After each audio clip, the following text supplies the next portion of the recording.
Come ride the little train that is rolling down the tracks to the junction. Forget about your cares, it is time to relax at the junction. Lots of curves, you bet, and even more when you get to the junction. Petticoat Junction. There's a little hotel called the Shady Rest at the junction. Petticoat Junction. It is run by Kate, come and be her guest at the junction. Petticoat Junction. And that's Uncle Joe, he's a moving kind of slow at the junction. Petticoat Junction.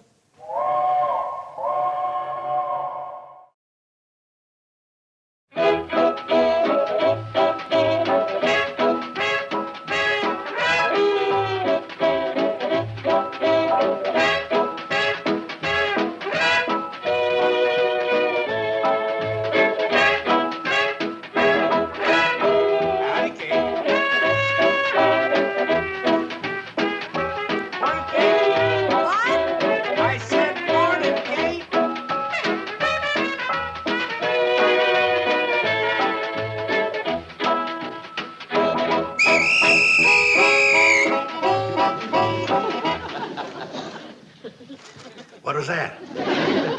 Nothing to worry about, Uncle Joe. It's called silence. Hi, boy.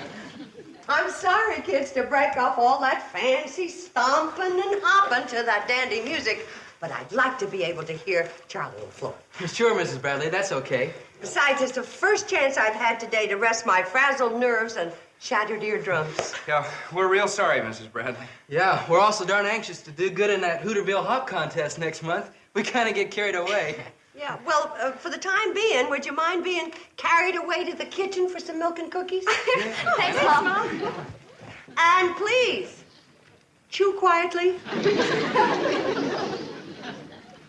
Here you are, Kate. Today's mail. One postcard? Better than yesterday. 3 bills and a circular on low-cost Las Vegas weekends. Why, this is from Mr. Norman Curtis of the railroad. Nutty Norman? You're kidding. What's he say? He says he's in Europe. That's no surprise. He also says he's president of the railroad. Joe, let's see. He says he's in Europe, having a wonderful... Can't make out the next word. Vacation. That's right, vacation. The people here are very... Friendly. Yeah. And the weather is... I couldn't make that out either. Delightful. Thank you, Joe. I plan to be here 3 months. Regards to everyone. Sincerely, Norman Curtis. Since when did they start spelling sincerely L-O-V-E? Charlie. That's just his way of being friendly. I think it was very nice of Mr. Curtis to think of us all the way over here from Paris. Paris. Ha! He's pathetic. No, he's not. And I'm worried. Suppose Mr. Bedloe comes up with another scheme to close down the Cannonball while he's gone. Now, you know that Mr. Curtis is always on our side. So what? Nutty Norman ain't any more president of that railroad than I am. I don't know. But in some way, Mr. Curtis seems to be Mr. Bedloe's superior. That don't prove nothing. Who ain't?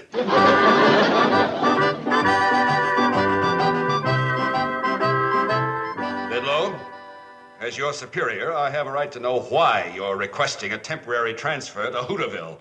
Mr. Giddings, you know that miserable Hooterville Cannonball is the one rotten apple in the whole CNFW barrel. Close down that line while Curtis is in Europe, and you'll be able to walk into the next stockholders meeting as the, well, shall we say, the CNFW Man of the Year. I have strict orders from Norman Curtis not to close down the Cannonball. But you're not going to close it down. You'll be improving it. This scheme is even sneakier than I thought. You've lost me. JB, appoint me superintendent of that line, and I'll institute an efficiency campaign that'll make those people down there wish they'd never heard of the Hooterville Cannonball. You're beginning to find me. Believe me, JB. When I get through with them down there, you won't have to close down the line. They'll do it themselves. And be grateful for the chance. And I won't be bucking Curtis's orders either. Oh, more than that, you'll be the stockholder's hero. Remember, JB, this company's ready for new and dynamic leadership.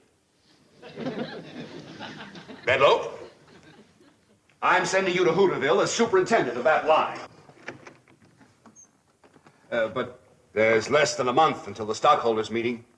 If you're going to get the job done in time, you'd better leave as soon as possible.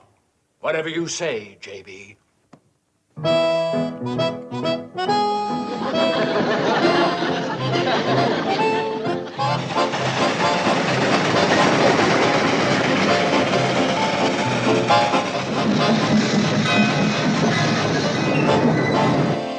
Kate, Joe. Hi, boy. Beautiful day, ain't it? Makes a man glad he's alive. Good morning, everybody. I wish I was dead. Homer, Bedloe, what are you doing in Hooterville? That's like asking a fox what he's doing in the hen house. Oh, that's very witty, Mr. Carson. I'm going to enjoy living with you at the Shady Rests. You're staying here? For how long? Only as long as it takes to get the job done. Mrs. Bradley, do you have yearly rates? Mr. Bedloe, what are you talking about?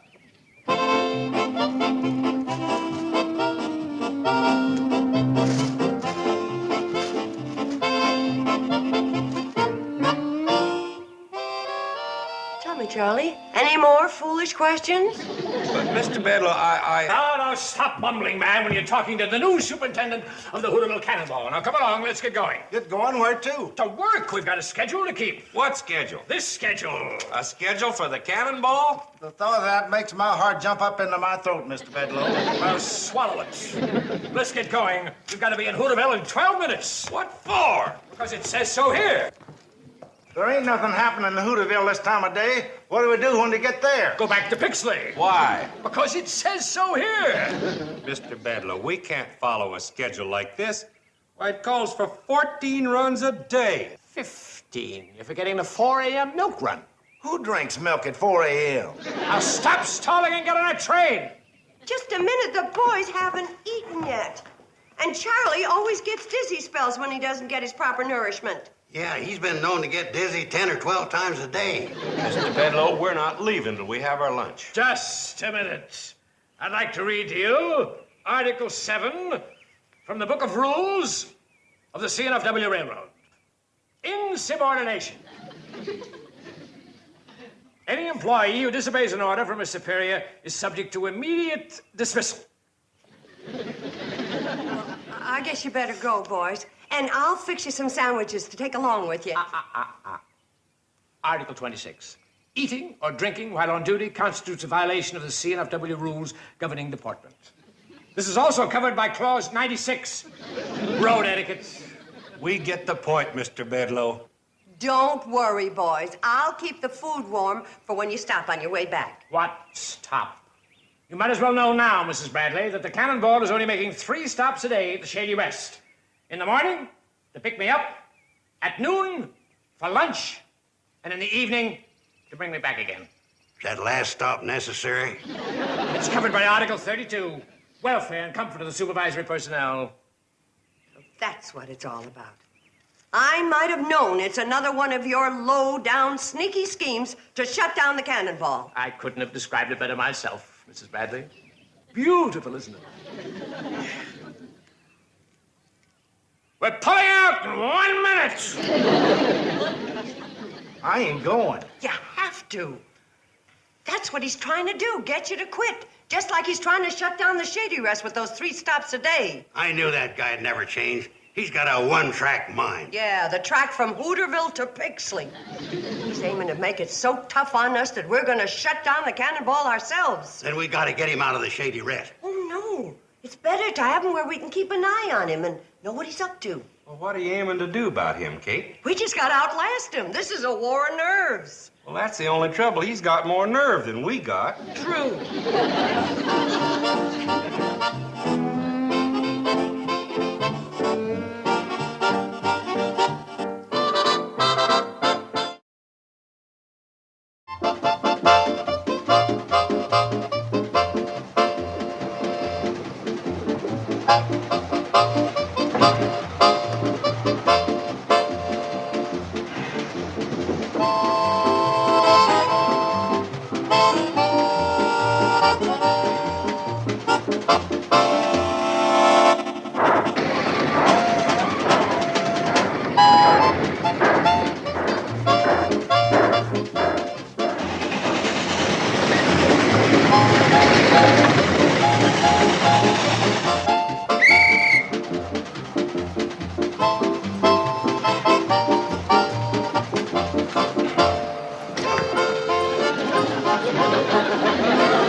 Hello?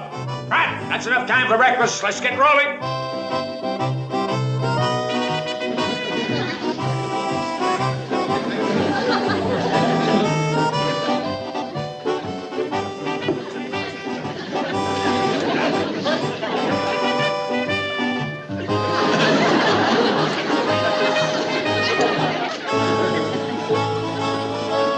All right, Pratt, this isn't the old days. Let's look alive. I'm sorry, Kate. That's all I got time for now. You did pretty good today. You almost got through your first helping. Well, Mrs. Bradley is still hanging on, are you? We got lots of patience, Mr. Bedlow. Yes, but no guests, not since I put in that new schedule. I don't know why Pratt and Smoot haven't thrown in the towel. Unless it's because they wanted for one good cry. You never managed to beat us before. Don't you think you're a mite overconfident? Nonsense. I could finish you all off in one day. My only reason for stretching it out is my analyst told me I don't get enough pleasure out of life.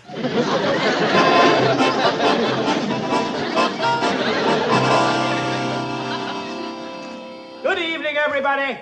Beautiful evening, isn't it? Oh, do my eyes deceive me? Is it possible that I am witnessing a touch of communal despair?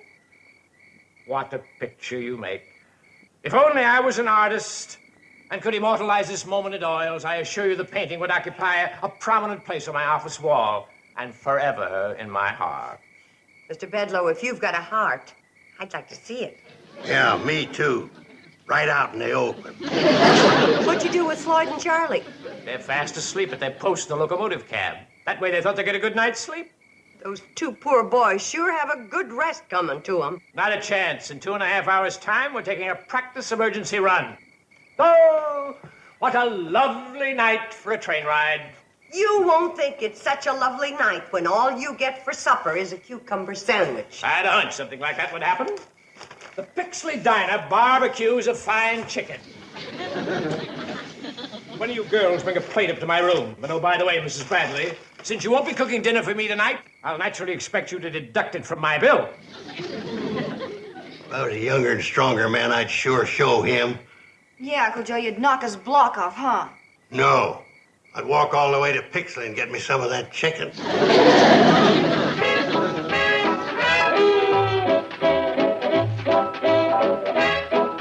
Will you stop that racket?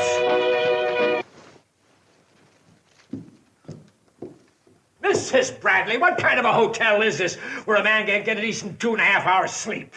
But it's so early. Early? In another 45 minutes, it's going to be almost 9 o'clock. Have you forgotten I'm to take a practice emergency run? Who could forget an absolute necessity like that? This is too much. You're right, Mr. Bedlow. This is too much. We've had enough of your ridiculous rules and schedules. You've been acting like a child, complaining like a child, and now you're even going to bed like a child. What you need is a good spanking. No, Mrs. Bradley. I'm a guest here. I didn't pay for this kind of treatment. That's okay. The spanking's on the house. You know, Mrs. Bradley, at this moment you remind me very much of my mother. And we didn't get along either. Your mother sounds like a fine, intelligent woman. And at this moment, I just wish I was your mother. Sounds to me like you're not happy with my patronage. We ain't happy with any part of you. Very well. I'll leave the first thing in the morning. I'm sure I can get suitable accommodations in Pixley. Okay, girls, start dancing again, and to heck with you, Bedlow. Very well, Mrs. Bradley. Since I won't be living here, there won't be need for the cannonball to stop at the Shady Rest anymore. I think you spoke a little too harshly, Kate. Don't worry about him, Uncle Joe. I wouldn't want him for a guest if he was the last one we ever had. And I think he is. We might as well face up to it. This time Bedlow's got us licked. The Shady Rest ain't gonna have no more guests than Floyd and me's through. Charlie's right, Kate.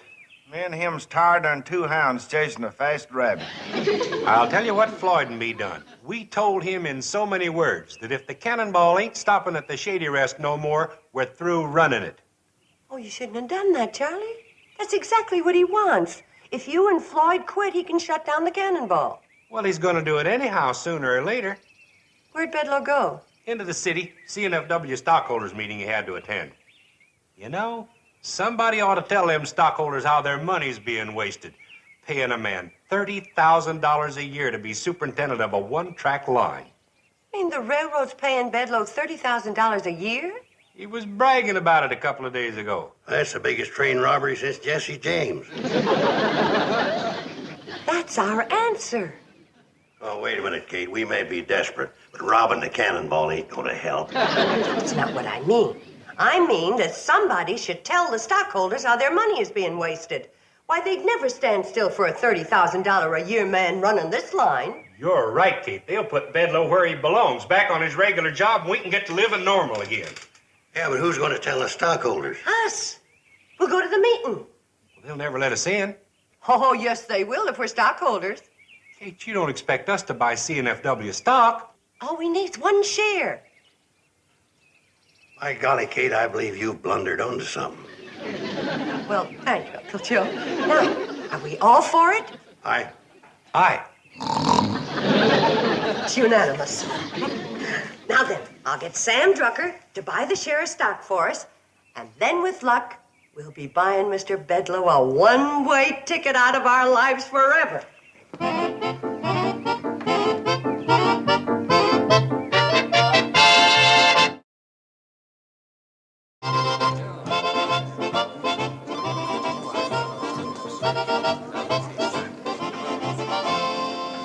JB, when those two imitation railroadmen told me they were quitting, I knew that my mission was accomplished. You did it, huh? Yes, sir, JB. We've seen the last of that disgraceful traveling eyesore. Good. Then I can announce that the cannonball is out of business. It's going to be scrapped. Right. That's one headache that's gone forever. Well, looks like we're getting some visitors. Oh. Excuse me a minute, JB. Just a minute. You can't come in here. Why, hello, Mr. Bedloe. Well, this meeting is for the stockholders of the CNFW. That's us. Here's our share of stock. Hooterville Investment Fund? And we're the Homer Bedloe Fan Club. Oh, that's very flattering. It's gratifying to know that my modest efforts in your community haven't gone unnoticed. Bedloe must go. Yeah, there was two more words telling where, but we ran out of girls. But a few people have come here to save the cannonball. I'm afraid you're a little late. What do you mean? Well, if you'll just sit down and make yourself comfortable, the service is about to begin.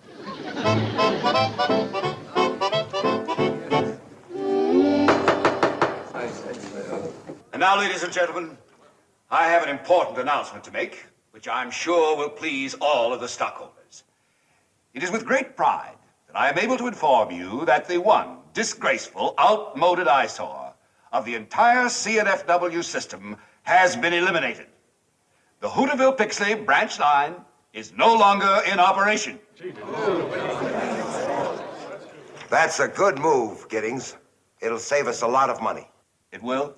Yes. One of our visiting stockholders, a lady from out of town, has made us aware of an interesting fact, which our comptroller has confirmed. We stood to lose $30,000 on that branch line this year, the very amount that we were paying the superintendent. Well, since you're closing down the line, why not get rid of the superintendent and save the $30,000? What? Sure. We don't need a superintendent for a line that no longer exists. Fire him. Fire the superintendent? Mr. Bedloe, it seems that if we don't have the cannonball, you won't have a job. You're in the same boat with us. And this time the rat's going down with the ship. As one sailor to another, I think we should pull for shore together. Well, I hate to admit it, Mrs. Bradley, but you're right. Gentlemen and ladies, just a moment. You're making a terrible mistake. You can't shut down the Hooterville Cannonball. That's the greatest little train that was ever built.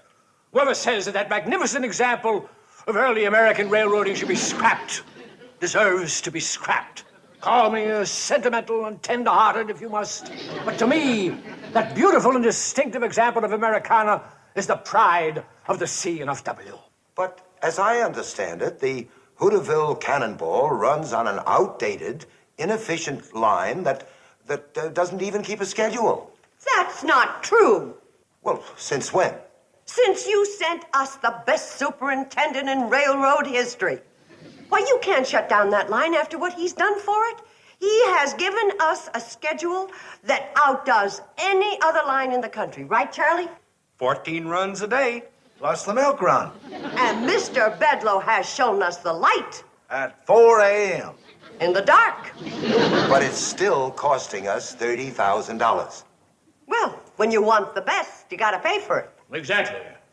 What's a paltry $30,000 compared to the welfare and happiness of the fine and noble people of that community who depend upon that line? And what about these two self-sacrificing individuals who run that great little train? I refer to my good friends and close companions, Charlie Pratt and Floyd Smoot, two brave and selfless creatures who I've seen deprived of food and sleep just to keep the cannonball rolling. And gentlemen, with us today is the proprietress of the Shady Rest Hotel. I couldn't love her more, even if she were my own mother. And her three charming daughters, who, by the way, are my fan club. Must Bedlow go? Must Bedlow go? Gentlemen, you haven't lived unless you've seen these three charming creatures give one of her delightful folk dances. What more can I say, gentlemen? The people in this valley are our kind of people, the greatest people in the world. Let the CNFW be known as the railroad with a heart. Gentlemen, I beg you, do not scrap the Hooterville cannonball.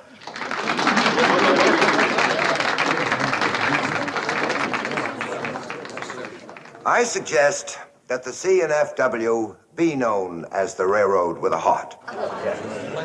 And that we reopen the Hooterville-Pixley line and keep on the superintendent. Gentlemen, we don't want to keep our wonderful superintendent on the Hooterville Cannonball. Well, why not? You were just telling us how much you wanted him. Well, I may be a woman, but underneath it all, I'm a stockholder. It'd be very selfish of us to want to keep Mr. Bedlow in Hooterville. He should be sent to other troubled spots. Yeah. Trouble's his middle name. Did you hear that, Giddings? I certainly did. And I know just the place where Mr. Bedlow should be sent. To our newly acquired railroad line in Kodiak, Alaska.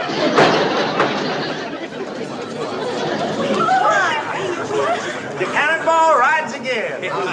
We owe it all to Mr. Bedlow. He was terrific. Thank you, thank you. Yeah, we won't forget you, Bedlow. Even though you are way up there in Alaska. You can thank Kate for keeping your job for you. Oh, it was nothing. After all, we were in the same boat together, weren't we, Mr. Bedlow? Only while we were sinking. From now on, it's war again. Of course. After you get back from Alaska. You know, Mr. Bedlow, I think those Eskimos up there are going to take to you just like we did. Let's go.